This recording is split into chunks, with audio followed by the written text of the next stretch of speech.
Timnas Indonesia dihantam kabar buruk, Iwan Bule minta jangan khawatir.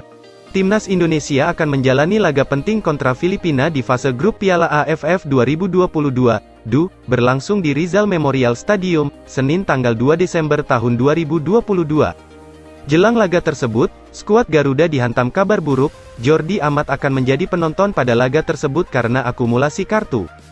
Bek Johor Darul Tazim itu sudah mendapatkan 2 kartu kuning, masing diterima ketika menghadapi Kamboja pada tanggal 23 Desember dan Thailand pada tanggal 29 Desember lalu. Jordi akumulasi kartu kuning, jadi tidak bisa dimainkan, kata Iriawan kepada awak media saat melepas skuad Timnas Indonesia menuju Filipina. Meski demikian, sosok yang akrab disapa Iwan Bule itu minta fans tidak perlu khawatir. Pasalnya, Shin Tae-yong sudah punya alternatif lain sebagai pengganti ex-Swansea City tersebut. Shin Tae-yong punya 2 pilihan pemain untuk mengisi posisi bek tengah, dia adalah Rizky Ridho dan Hansa Muyama untuk mendampingi Fahrudin Arianto. Tentu saja Shin Tae-yong sudah punya alternatif, jelas Muhammad Iriawan. Timnas Indonesia saat ini berada di peringkat kedua klasemen sementara grup A Piala AFF 2022 dengan 7 poin dari 3 laga, sedangkan Filipina di peringkat keempat dengan 3 poin. Peluang skuad Garuda untuk lolos lebih besar, mereka hanya membutuhkan hasil imbang untuk lolos ke babak 4 besar.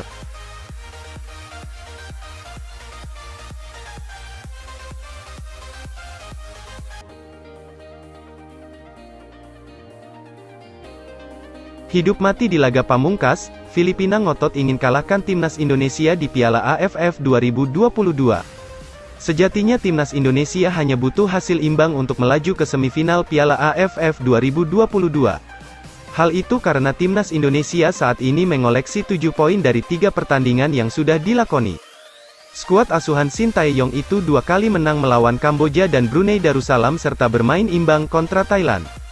Timnas Indonesia saat ini berada di posisi kedua dan hanya kalah selisih 1 gol dari Thailand yang sama-sama mempunyai 7 poin. Sementara itu laga melawan Timnas Indonesia sudah tidak akan menentukan nasib Filipina. Pasalnya, Filipina sudah dipastikan gugur karena hanya mempunyai 3 poin dari 3 pertandingan yang sudah dijalani. The Azkals menelan 2 kekalahan dari Kamboja dan Thailand serta menang atas Brunei Darussalam.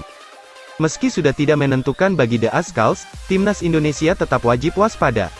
Pasalnya, Timnas Indonesia belum pernah membukukan kemenangan atas Filipina dalam 3 pertemuan terakhir di Piala AFF 2022. Selain itu, pelatih Filipina Joseph Ferre sudah menebar perang psikologis kepada para pemain Timnas Indonesia. Dalam wawancaranya di siaran langsung di kanal CNN Philippines, Joseph Ferre mengaku kagum dengan kualitas Timnas Indonesia. Joseph Ferre mengaku menempatkan Timnas Indonesia sebagai tim terkuat selain Thailand di grup A. Kami bermain di kandang sendiri, kami akan berhadapan dengan tim kuat seperti Timnas Indonesia setelah kekalahan kita melawan Thailand, ujar Joseph Ferre dikutip bolasport.com dari CNN Philippines. Meski sudah tidak menentukan lagi bagi timnya, Joseph Ferre tetap ngotot ingin mengincar kemenangan atas Timnas Indonesia. Tentu kekalahan bukanlah hal yang diinginkan, karena bakal mengancam nasib tiket Timnas Indonesia menuju semifinal Piala AFF 2022. Kami harus tunjukkan versi terbaik dari tim, kami harus menunjukkan performa bagus dan kami berharap untuk laga yang apik, ujar Joseph Ferre. Dan tentu saja kami ingin memenangkan pertandingan ini, tutupnya, Timnas Indonesia akan melakoni laga terakhir babak penyisihan grup A Piala AFF 2022. Kali ini, Timnas Indonesia menantang tuan rumah Filipina di Stadion Rizal Memorial, Manila, Filipina, Senin, tanggal 2 Januari tahun 2023. Dalam laga terakhir itu, Timnas Indonesia diharapkan bisa meraih kemenangan atas Filipina. Dengan 3 poin itu, Timnas Indonesia lolos ke babak semifinal Piala AFF 2022. Asteris.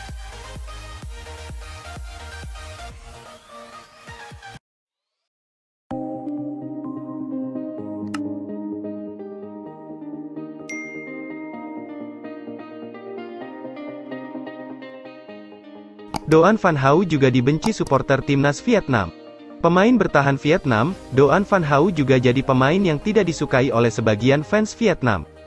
Doan Van Hau jadi pemain kontroversial pada laga Vietnam vs Malaysia dalam lanjutan laga grup B Piala AFF 2022, di Stadion Maidin, Selasa tanggal 27 Desember tahun 2022. Aksinya pada menit ke-16 yang menyikut Azam Azmi saat pemain Malaysia itu mengejar bola ke kotak penalti, lolos dari hukuman wasit.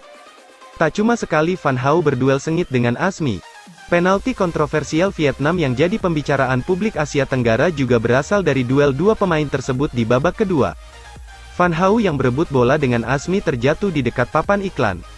Sebelum bangun, Azmi sempat terlihat menendang dan mengarahkan sepatu ke kepala Van Hau. Namun, beberapa pihak menilai justru Van Hau yang terlebih dulu melanggar Azmi hingga terjatuh menabrak papan iklan. Vietnam menang 3-0 atas Malaysia yang bermain dengan 10 orang akibat Azam Azmi menerima kartu merah.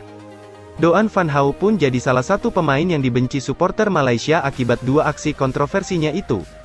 Ex-pelatih Laos, Thailand U23 dan Timnas Vietnam Putri, Steve Darby juga memberikan penilaiannya terhadap aksi Doan Van Hau. Menurutnya, Van Hau seharusnya memang dihukum akibat dua aksinya itu.